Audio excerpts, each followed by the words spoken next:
ಬೇರೆ ಬೇರೆ ಏನು ಹಾಕ್ಬೇಡಪ್ಪ ನೀನು. ಸುಮ್ಮನೆ ರಂಗ ಪ್ಲೀಸ್ ನೋಡಿ KGF ಬೇರೆ ಬೇರೆ ಏನು ಹಾಕ್ಬೇಡಪ್ಪ ನೀನು. ಸುಮ್ಮನೆ ರಂಗ ಪ್ಲೀಸ್ ನೋಡಿ KGF ಬೇರೆ ಬೇರೆ ಏನು ಹಾಕ್ಬೇಡಪ್ಪ ನೀನು. ಸುಮ್ಮನೆ ರಂಗ ಪ್ಲೀಸ್ ನೋಡಿ KGF ಯಾಕ್ರಿ ಡಿಗ್ರೇಡ್ ಮಾಡ್ತಾರೆ ನಮ್ KGF ನ? ಯಾರು ಮಾಡಕ್ಕೆ ಆಗಲ್ಲ. ಯಾಕೆ ಮಾಡ್ತಾರೆ? ನೀವು ನಿಮ್ಮಲ್ಲಿ ಆ ಪಾಸಿಟಿವ್ ಥಾಟ್ಸ್ ಇಲ್ಲ, ಅದಕ್ಕೆ ನೀವೇ ಹಂಗ ಅನ್ಕೊಂತಾ ಇದಾರೆ. ಅದಕ್ಕೆ ಯಾಕ್ರಿ ಡಿಗ್ರೇಡ್ ಮಾಡ್ತಾರೆ ನಮ್ KGF ನ? ಯಾರು ಮಾಡಕ್ಕೆ ಆಗಲ್ಲ. ಯಾಕೆ ಮಾಡ್ತಾರೆ? ನೀವು ನಿಮ್ಮಲ್ಲಿ ಆ ಪಾಸಿಟಿವ್ ಥಾಟ್ಸ್ ಇಲ್ಲ, ಅದಕ್ಕೆ ನೀವೇ ಹಂಗ ಅನ್ಕೊಂತಾ ಇದಾರೆ. ಅದಕ್ಕಿಂತ ಒಂದು ಆರೋಪ ಜಾಸ್ತಿ ಇದೆ ಮೇಡಮ್. ನಾರ್ಮಲ್ ಪೇಷಂಟ್ ಬಂದ್ರೂ ಸ್ಟಾಫ್ಸ್ ನೆಗ್ಲೆಕ್ಟ್ ಮಾಡ್ತಾ ಇದ್ದಾರೆ ಅಂತ ಇದೆ. ಉದಾಹರಣೆಗೆ ನಾವು ಯಾವುದೇ ಸುದ್ದಿಗಳು ಮಾಡಕ್ ಹೋದ್ರೂ ಅದರಲ್ಲಿ ಕಮೆಂಟ್ ಬರುತ್ತೆ, ಡಾಕ್ಟರ್ಸು ಇದು ಒಳ್ಳೆ ಟ್ರೀಟ್ಮೆಂಟ್ ಕೊಟ್ರು ಇಲ್ಲಿ ಇರ್ತಕ್ಕಂಥ ಸಿಬ್ಬಂದಿಗಳು ಕೋಪರೇಟ್ ಮಾಡ್ತಾ ಇಲ್ಲ ಅಂತ ಸ್ವಲ್ಪ ಓದಿ ನೋಡಿ.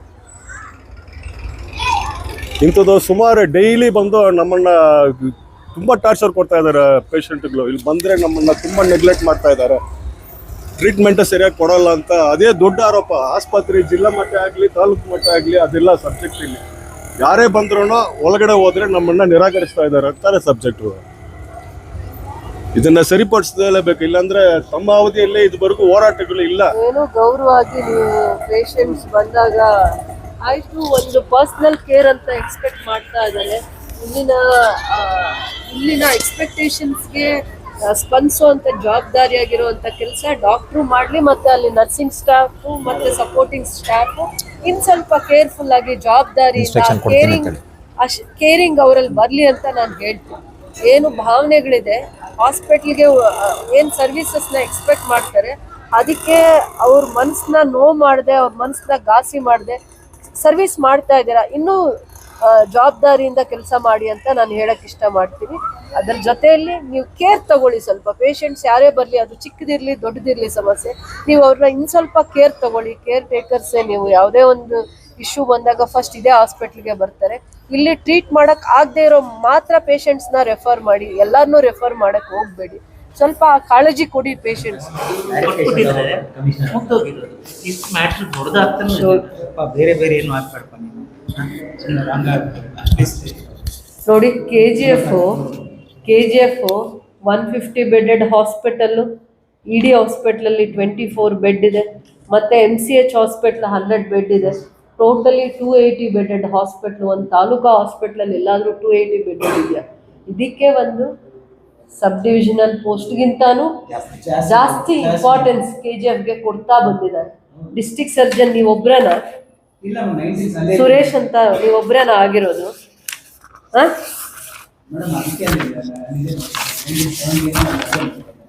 ಫಸ್ಟ್ ಡಿಸ್ಟ್ರಿಕ್ಟ್ ಸರ್ಜನ್ ಆಗಿರುವಂಥದ್ದು ವಾಹಿದ್ ಖಾನ್ ಅಂತ 1975 ಬಂದಿರೋದು. 1975 ಟಿಲ್ ಟುಡೇ ಎಷ್ಟು ಜನ ಬಂದಿರೋದು? ಆಲ್ಮೋಸ್ಟ್ 20 ಡಿಸ್ಟ್ರಿಕ್ಟ್ ಸರ್ಜನ್ಸ್ ಬಂದಿದ್ದಾರೆ. ದೊರೈಸ್ವಾಮಿ ಅಂತ ಬಂದಿದ್ದಾರೆ, ಲಿಂಗಯ್ಯ, ಸತ್ಯನಾರಾಯಣ್, ಚಂದ್ರಶೇಖರ್, ಬಂಗಾರಸ್ವಾಮಿ, ನಾಗಪ್ಪ. ಮೇಡಮ್ ಈ ಇಶ್ಯೂನ ಆಕ್ಚುಲಿ 2020 ರೆಟಿಫಿಕೇಶನ್ ಮಾಡ್ಕೊಂಡು ರಾಜು ಯಾರು, ಯಮುನಾದೇವಿ, ಲೋಗನಾಯಗಿ, ರಾಜಮಾಲತಿ, ಶಿವರಾಮ್ 2010 ಇದರಲ್ಲಿದೆ. ಎಷ್ಟು ಒಂದು 50 ಇಯರ್ಸ್ ಹಿಸ್ಟ್ರಿ ಇದೆ ರೀ. ಡಿಸ್ಟ್ರಿಕ್ಟ್ ಸರ್ಜನ್ ಆಗಿ 50 ಇಯರ್ಸ್ ಮೇಲೆ, ಎಬೋ 50 ಇಯರ್ಸ್ KGFಗೆ ಹಿಸ್ಟ್ರಿ ಇದೆ. ಡಿಸ್ಟ್ರಿಕ್ಟ್ ಸರ್ಜನ್ ಹಾಸ್ಪಿಟ್ಲ್ ಇದು ಎಬೋ ಅಂತ ಅಂದ್ಬಿಟ್ಟು, ತಾಲೂಕ್ ಲೆವೆಲ್ಗಿಂತ ಎಬೋ ಇದೆ ಅಂತ ಅಂದ್ಬಿಟ್ಟು. ಆಮೇಲೆ ಇದನ್ನು ಅಷ್ಟೇ, ನಾವು ಏನೇನು ಕ್ರೈಟೀರಿಯಾ ಫುಲ್ಫಿಲ್ ಮಾಡಿದ್ದೀವಿ ಅನ್ನೋ ಅಂತಂದ್ರೆ ಇಲ್ಲೇ ಇದೆ ಸ್ಟ್ಯಾಟಿಸ್ಟಿಕ್ಸ್. ಹೌದಲ್ವಾ? ಎವ್ರಿ ಡೇ ನಮ್ಗೆ ಔಟ್ ಪೇಷಂಟ್ ಎಷ್ಟಿರ್ತಾರೆ? ಔಟ್ ಪೇಷಂಟ್ಸ್, ಹೌದಲ್ವಾ? ಸೊ ಏನು ಇಂಪಾರ್ಟೆನ್ಸ್ ನಮಗೆ ಸಿಗಬೇಕಾಗಿರೋದು? ಒಂದು DDO ಕೋಡು, ಒಂದು ಅಡ್ಮಿನಿಸ್ಟ್ರೇಟಿವ್ ಆಗಿ ಒಂದು ಬ್ಲಾಕ್ ಕೆಲಸ ಮಾಡಬೇಕಾಗತ್ತೆ. ಒಂದು ಅಡ್ಮಿನಿಸ್ಟ್ರೇಷನ್ ಒಂದು ಒಂದು ಜವಾಬ್ದಾರಿ ಸ್ಥಾನದಲ್ಲಿ ಕೂತ್ಕೊಂಡು ಅದನ್ನು ಮ್ಯಾನೇಜ್ ಮಾಡೋವಂಥವ್ರು ಬೇಕಾಗಿದೆ. ಬೇರೆ ಎಲ್ಲ ಕ್ರೈಟೀರಿಯಾ 50 ಇಯರ್ಸ್ 55 ಇಯರ್ಸಿಂದ ಗೌರ್ಮೆಂಟ್ ಫುಲ್ಫಿಲ್ ಮಾಡ್ಕೊಂಡು ಬರ್ತಾ ಇದೆ. ಅದನ್ನು ಸರಿಯಾದ ರೀತಿ ಸರ್ಕಾರಕ್ಕೆ, ಹೆಲ್ತ್ ಕಮಿಷನರ್ಗೆ ನಾವು ಕಮ್ಯುನಿಕೇಟ್ ಮಾಡದೇ ಇರೋವಂಥದ್ದು ಲ್ಯಾಕ್ಸಸ್. ಅರ್ಥ ಮಾಡ್ಕೊಳ್ಳಿ. ಸರ್ಕಾರಕ್ಕೆ ಅಥವಾ ಹೆಲ್ತ್ ಡಿಪಾರ್ಟ್ಮೆಂಟ್ಗೆ ಕಮ್ಯುನಿಕೇಷನ್ ಲ್ಯಾಕ್ಸಸ್ ಆಗಿದೆ. ಹೌದಲ್ವಾ? ಅದರ ಇಂಪಾರ್ಟೆನ್ಸ್ನ ಅರ್ಥ ಮಾಡಿಕೊಂಡು ಅಷ್ಟೇ ಮಾಡಬೇಕು. ಇದು ಸರ್ಕಾರನೇ ಮಾಡಿರೋದು ಆದೇಶ, KGF ಸಾರ್ವಜನಿಕ ಆಸ್ಪತ್ರೆ ಅಂತ.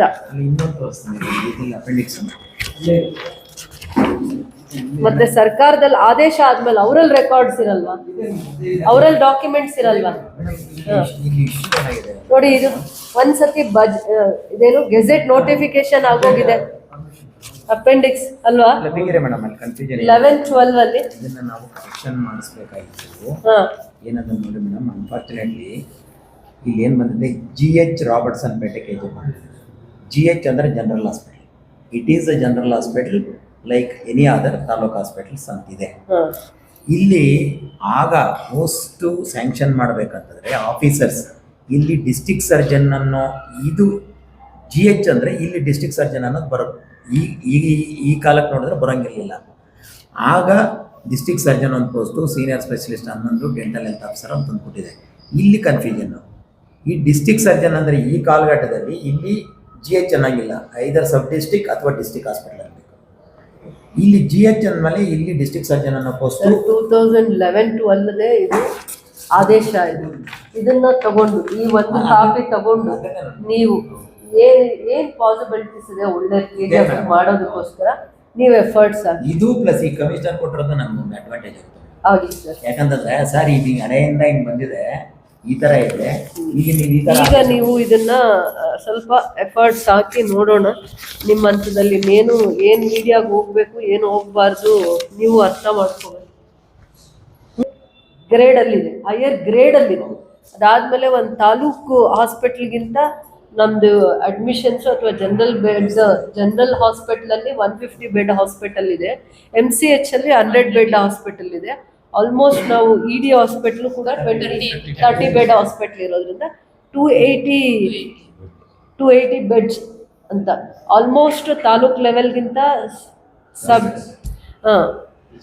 ಡಿಸ್ಟಿಕ್ ಹಾಸ್ಪಿಟಲ್ಗಿಂತ ಆ ಲೆವೆಲ್ಸ್ನ ಮೇಲೇನೆ ಮೀರಿದೀವಿ ನಾವು. General hospital taluka level hospital ಅಂದ್ರೆ 100 ಬೆಡೆಡ್ ಅಷ್ಟೇ. ಇಲ್ಲಿ 150, ಆಲ್ಮೋಸ್ಟ್ 280 ಅಂದ್ರೆ 300 ಬೆಡೆಡ್ ಹಾಸ್ಪಿಟಲ್ ಲೆವೆಲ್ಗಿದೀವಿ, ಹೌದಲ್ವಾ? ಅದಕ್ಕೆ ಏನು ಇನ್ಫ್ರಾಸ್ಟ್ರಕ್ಚರ್ ಬೇಕು, ಯಾವ ಅಡ್ಮಿನಿಸ್ಟ್ರೇಟಿವ್ ಲೆವೆಲ್ ಆಫೀಸರ್ಸ್ ಬೇಕಾಗ್ತಾರೆ, ಅದರದಷ್ಟೇ ನಮ್ದು ಡಿಮ್ಯಾಂಡ್ ಇದೆ.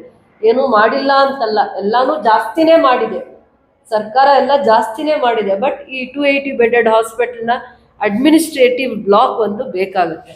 ಅದಕ್ಕೆ DDO ಕೋಡು ಬೇಕಾಗುತ್ತೆ. ಅದಕ್ಕೆ ಏನು ಎಫರ್ಟ್ಸ್ ಆಗಬೇಕು ಅದನ್ನು ಪ್ರಯತ್ನ ಮಾಡಬೇಕು. ಇಟ್ ಇಸ್ ಕ್ಲಿಯರ್ ಇದೆ, ಅರ್ಥ ಆಯ್ತಾ? ಯಾವ ಪೈಪೋಟಿ ಇಲ್ಲ. ಡಿಸ್ಟಿಕ್ ಸರ್ಜನ್ KGFಗೂ ಇದ್ದಾರೆ, ಡಿಸ್ಟಿಕ್ ಸರ್ಜನ್ ಕೋಲಾರ್ಗೂ ಇದ್ದಾರೆ. ಅವರು ಕೋಲಾರ್ ನೋಡ್ಕೊಳ್ಳೋದಕ್ಕೆ ಅವ್ರ ಡಿಸ್ಟಿಕ್ ಸರ್ಜನ್ನು, KGFಗೆ ಡಿಸ್ಟಿಕ್ ಸರ್ಜನ್ ಬೇರೆಯವ್ರು ಕೊಟ್ಟಿದ್ದಾರೆ ಸರ್ಕಾರ. 1975 ಈ ಪೋಸ್ಟ್ ಇಲ್ಲಿ ಕೆಲಸ ಮಾಡಿದೆ. ನಿಮ್ಮ ಮೇಲೆ ಸೀನಿಯರ್ಸ್ 15 ಜನ ಕೆಲಸ ಮಾಡಿದ್ದಾರೆ. ಕ್ಲಿಯರ್ ಅಲ್ವಾ? ಇದೆಲ್ಲ ನಿಮ್ಮ ಮೇಲೆ 15-20 ಜನ ಡಾಕ್ಟರ್ಸ್ ಕೆಲಸ ಮಾಡಿದ್ದಾರೆ ಇಲ್ಲಿ. ಅದೇ ಥರನೇ ಆದೇಶ ಆಗಿರೋದು, ಡಿಸ್ಟ್ರಿಕ್ಟ್ ಸರ್ಜನ್ ಅಂತಾನೆ ಆದೇಶ ಆಗಿರೋದು. ಹೊಸದೇನು ಕ್ರಿಯೇಟ್ ಮಾಡೋ ಅಂಥದ್ದು ಇಲ್ಲ ಇಲ್ಲಿ. ಇದನ್ನ ಕ್ಲಿಯರ್ ಮಾಡ್ಕೊಳ್ಳಿ. ಯಾವುದೇ ಕಾರಣಕ್ಕೂ ಕನ್ಸ್ಮನ್ಸ್ನಲ್ಲೂ ಡಿಗ್ರೇಡ್ ಅನ್ನೋ ಪ್ರಶ್ನೆನೇ ಬರಲ್ಲ. ಯಾಕ್ರಿ ಡಿಗ್ರೇಡ್ ಮಾಡ್ತಾರೆ? ನಮ್ಮ KGF ನ ಯಾರು ಮಾಡಕ್ಕೆ ಆಗಲ್ಲ. ಯಾಕೆ ಮಾಡ್ತಾರೆ? ನೀವು ನಿಮ್ಮಲ್ಲಿ ಆ ಪಾಸಿಟಿವ್ ಥಾಟ್ಸ್ ಇಲ್ಲ, ಅದಕ್ಕೆ ನೀವೇ ಹಂಗೆ ಅನ್ಕೊಂತಾ ಇದಾರೆ. ಅದಕ್ಕೆ ನಾವೇನ್ ಮಾಡಕ್ಕಾಗಲ್ಲ. ಈಗ OPDನೂ ಜಾಸ್ತಿ.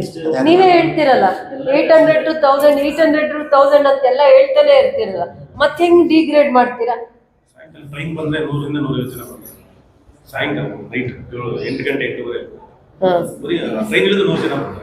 ಇಲ್ಲಿ ಬೇರೆ ಇನ್ನೇನಾದ್ರು ಇದೆಯಾ?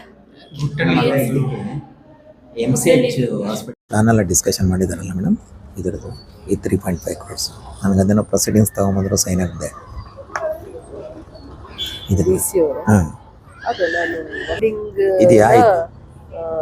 ಅದನ್ನ ನಾವು ಅಂದ್ರೆ ಅದನ್ನ ಉಳಿಸ್ಕೊಂಡು ಅದಕ್ಕೆ ಇನ್ಫ್ರಾಸ್ಟ್ರಕ್ಚರ್ ಕೊಟ್ಟು ಅದನ್ನ ಅಪ್ಗ್ರೇಡ್ ಮಾಡ್ಕೊಂಡು ಮಿಕ್ಕಿದೆಲ್ಲಾನು ಕೂಡ ಒಂದು ಹೊಸದು 25 ಬೆಡೆಡ್ ಇದು ಜೊತೆಯಲ್ಲಿನೂ ಈ ತರ ಅಬ್ಸರ್ವೇಷನ್ ಇದನ್ನ ಮಾಡ್ಕೊಂಡು ಅದು ಒಂದು.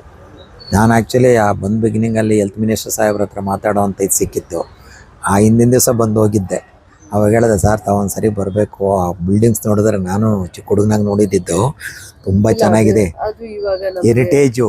ನೆನ್ನೆ ನಾನು ಮಿನಿಸ್ಟರ್ ಹತ್ರ ಹೋಗಿದಾಗ ನಮ್ಗೆ ಅಟ್ಲೀಸ್ಟ್ ಬೈ ಸೆಷನ್ ಒಳಗಡೆ ಅದಕ್ಕೆ ಸ್ವಲ್ಪ ಅಮೌಂಟ್ ಸಿಗುತ್ತೆ. ಆ ಸಿ ಹತ್ರ ಸ್ವಲ್ಪ ಫಾಲೋ ಸಿ ಹತ್ರ ಸ್ವಲ್ಪ ನಾನು ನಿಮ್ಮ ಟೆಕ್ನಿಕಲ್ ವಿಂಗ್ ಅಲ್ಲಿ ಅವ್ರು ಇದಾರಲ್ಲ ಇಂಜಿನಿಯರ್ ಸೆಕ್ಷನ್, ಅದೇ ಅವ್ರಿಗೆ ಸ್ವಲ್ಪ ಹೇಳಿದೀನಿ ನಮ್ದು ಇದೊಂದು 3.53 ರಿಸರ್ವ್ ಆಗಿದೆಯಲ್ಲ ಅದು ಯೂಸ್ ಮಾಡ್ಕೊಳ್ಳಿ. ಕಮಿಷನರು ಹೇಳಿದ್ದಾರೆ ಎಕ್ವಿಪ್ಮೆಂಟ್ಸ್ ಎಲ್ಲ ಜಸ್ಟ್ ಬಾರ್ನ್ ಬೇಬೀಸ್ ಹೌದು ಆ ಒಂದು ಇಂಟೆನ್ಸಿವ್ ಕೇರ್ ಬೇಕಲ್ಲ, ಅದಕ್ಕೆ ಅವರೆಲ್ಲ ಏನೇನ್ ಬೇಕು ಮಾಡಿದೀನಿ NSU ಮಾಡೋಣ ಅಂತ ಹೇಳಿದಾರೆ.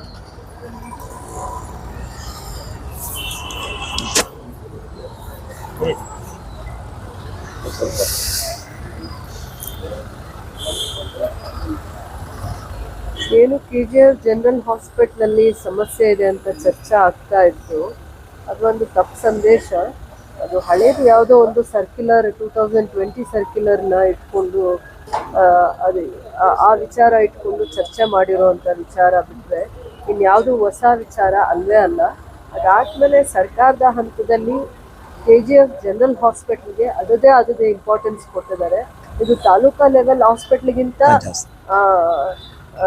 ಸಬ್ ಡಿವಿಷನ್ ಲೆವೆಲ್ ಹಾಸ್ಪಿಟಲ್ಗೆ ಕೇಡರ್ಗೆ ಮತ್ತೆ ಅದಕ್ಕಿಂತ ಹೈಯರ್ ಕೇಡರಲ್ಲಿ ಇರುವಂಥದ್ದು KGF ಜನರಲ್ ಹಾಸ್ಪಿಟ್ಲ್. ಯಾಕೆ KGF ಜನರಲ್ ಹಾಸ್ಪಿಟ್ಲ್ಗೆ ಇಂಪಾರ್ಟೆನ್ಸ್ ಜಾಸ್ತಿ ಇದೆ ಅಂದರೆ 1975ಇಂದನೂ KGF general hospital 150 bedded hospital ಇದೆ. MCH ಹಾಸ್ಪಿಟ್ಲ್ ತಾಯಿ ಮತ್ತು ಮಕ್ಕಳ ಆಸ್ಪತ್ರೆನೂ ಕೂಡ 100 ಬೆಡೆಡ್ ಹಾಸ್ಪಿಟ್ಲ್ ಇದೆ. ED ಹಾಸ್ಪಿಟ್ಲ್ ಇದೆ, ಅದು ಒಂದು 30 ಬೆಡೆಡ್ ಹಾಸ್ಪಿಟ್ಲ್ ಇದೆ. ಎಲ್ಲಾನು ಸೇರಿದ್ರು ಕೂಡ 280 ಬೆಡೆಡ್ ಹಾಸ್ಪಿಟ್ಲ್ ಆಗಿರೋದ್ರಿಂದ ತಾಲೂಕ್ ಲೆವೆಲ್ ಹಾಸ್ಪಿಟ್ಲಿಗಿಂತ ಹೈ ಕೇಡರ್ ಅಲ್ಲಿ ಇದೀವಿ, ಡಿಸ್ಟ್ರಿಕ್ಟ್ ಲೆವೆಲ್ಗೆ ಈಕ್ವಲೆಂಟ್ ಕೇಡರ್ ಅಲ್ಲಿ ಇದೀವಿ. ಅದಾದ್ಮೇಲೆ 50-60 ಇಯರ್ಸ್ ಮೇಲಾಗಿದೆ KGFಗೂ ಕೂಡ ಜನರಲ್ ಸರ್ಜನ್ ಕೊಟ್ಟಿರುವಂಥದ್ದು. ಅದಾದ್ಮೇಲೆ ಇದೇ ಪೋಸ್ಟ್ ಅಲ್ಲಿ more than 20-22 doctors district surgeon post ಅಲ್ಲೇ ಕೆಲಸ ಮಾಡಿದ್ದಾರೆ. ಅದಾದ್ಮೇಲೆ ಇಲ್ಲಿ ಅಡ್ಮಿನಿಸ್ಟ್ರೇಷನ್ಗೆ ಒಂದು ಬ್ಲಾಕ್ ಅಂತ ಇರುತ್ತೆ, ಬರೀ ಅಡ್ಮಿನಿಸ್ಟ್ರೇಟಿವ್ ಪರ್ಪಸ್ಗೆ, ಮೆಡಿಕಲ್ ಅಡ್ಮಿನಿಸ್ಟ್ರೇಟಿವ್ ಪರ್ಪಸ್ ಅಂತ. ಆಮೇಲೆ ಇನ್ನೊಂದು DDO ಕೋಡ್ದು ಏನು ಸಮಸ್ಯೆ ಇದೆ ಅದು THO ಅಂತದ್ದು. ಅದು ಅದರ ಹಂತದಲ್ಲಿ ಸರ್ಕಾರದ ಹಂತದಲ್ಲಿ ಸಪ್ರೇಟ್ ಆಗಿ ಆಗ್ಬೇಕಾಗಿರುವಂಥದ್ದು. ನಮಗೆ ಬೇರೆ ತಾಲೂಕ್ ಲೆವೆಲ್ ಹಾಸ್ಪಿಟಲ್ಗಿಂತ ಹೈ ಅಂದ್ರೆ ಜಾಸ್ತಿನೇ ಪ್ರಾಮುಖ್ಯತೆ ಸಿಕ್ಕಿದೆ ಅಂತ ಹೇಳ್ಬೇಕು. KGFನ ಹಿಂದೆ ಗಡಿ ಭಾಗದಲ್ಲಿದೆ ಅಂತಾನು, ಮತ್ತೆ ಹಿಂದೆ ಇಲ್ಲಿ ಕಾರ್ಮಿಕರು ಜಾಸ್ತಿ ಇದ್ದಾರೆ ಅಂತಂದ್ಬಿಟ್ಟು 30 ಇಯರ್ಸ್ ಇಂದ ಅಥವಾ 50 ಇಯರ್ಸ್ ಇಂದ ಇದಕ್ಕೆ ಅಂತ ಸ್ಪೆಷಲ್ ಸ್ಟೇಟಸ್ನ ಕೊಟ್ಟು ಡಿಸ್ಟ್ರಿಕ್ಟ್ ಸರ್ಜನ್ನ ಕೊಟ್ಟು ಇಲ್ಲಿನ ಬೆಡ್ಸ್ನು ಜಾಸ್ತಿ ಮಾಡಿದ್ದಾರೆ, ಇನ್ಫ್ರಾಸ್ಟ್ರಕ್ಚರ್ನು ಹಂತದಲ್ಲಿ ಜಾಸ್ತಿ ಮಾಡಿಕೊಂಡೇ ಬಂದಿದ್ದಾರೆ.